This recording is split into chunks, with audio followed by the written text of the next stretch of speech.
Have you ever searched for something on a website and got zero results, even though you knew the answer was there? That is the problem with keyword search. It only looks for exact words. Today, we are building an AI-powered semantic search engine that looks for meaning instead. No expensive APIs. No pinecone.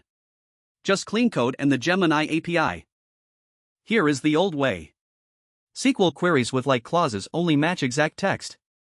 If you search for Fast API but your document says Python Web Framework, you get nothing. Human language is flexible, but computers are rigid. The fix is vector embeddings. We convert meaning into numbers, then compare concepts instead of keywords. Vector embeddings turn every piece of text into a list of numbers called a vector.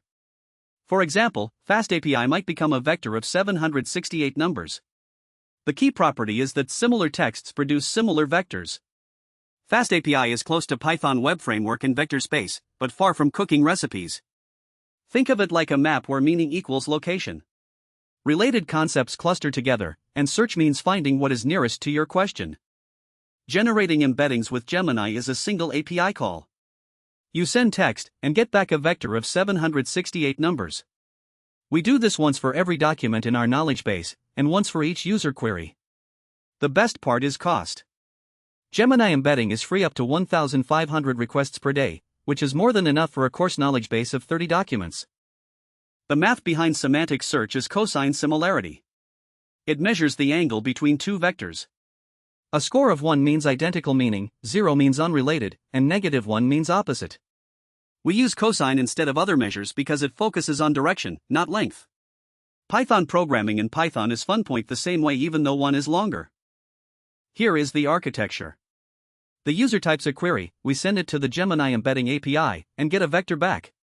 Meanwhile, our knowledge base has pre-computed embeddings stored in memory. We compare the query vector against every document vector using cosine similarity, rank the results, and return the top 6. The whole flow takes under 2 seconds.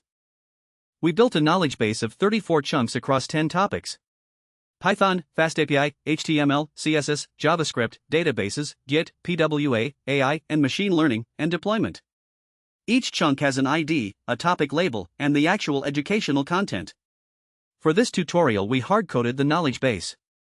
In production you would store these in a database, but the search logic stays exactly the same. The search endpoint is a single post request.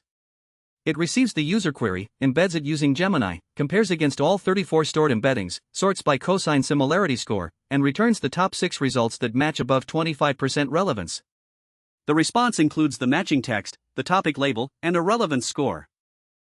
The user interface is clean and dark themed. A search bar with placeholder suggestions, clickable topic chips like what is Fast API and Git versus GitHub, and results cards with color-coded topic badges and relevance percentages.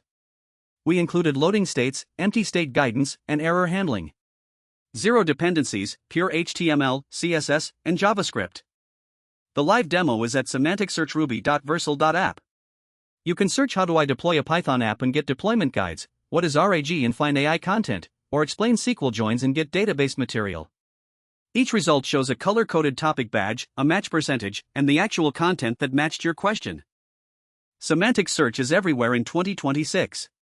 You can build capstone project search, course material QA bots, documentation search, knowledge bases, or AI-powered FAQs.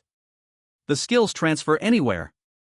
Embeddings work with any LLM, cosine similarity works with any vector database, and the RAG pattern is used in production AI applications worldwide.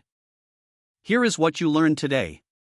Why keyword search fails with natural language, what vector embeddings are and how they work, cosine similarity the math behind semantic search, and how to build and deploy a full semantic search engine. Full source code is on GitHub, link in the description. If you build something cool with this, drop a comment below. See you on the next one.